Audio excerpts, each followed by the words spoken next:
Welcome to the Slop Farm. Enjoy the video.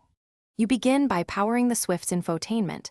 Make sure the engine is on or set to accessory so the screen is responsive. Next, confirm whether you have the factory Suzuki system or an aftermarket unit because menu layout changes.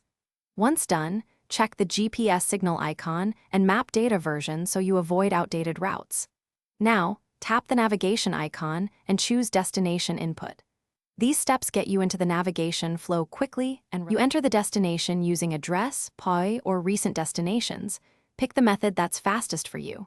After entry, refine the route by toggling avoidances like tolls or highways, and choose fastest versus shortest depending on time or distance.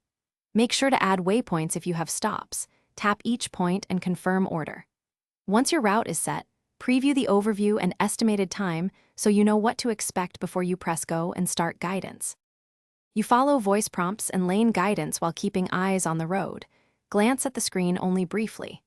If you miss a turn, the system will recalculate automatically. Wait for the new guidance and continue. Upon arrival, confirm destination reached and end navigation to save battery. If guidance stops or GPS is lost, toggle location services, reboot the infotainment, or inspect the GPS antenna connection. That one troubleshooting tip usually resolves.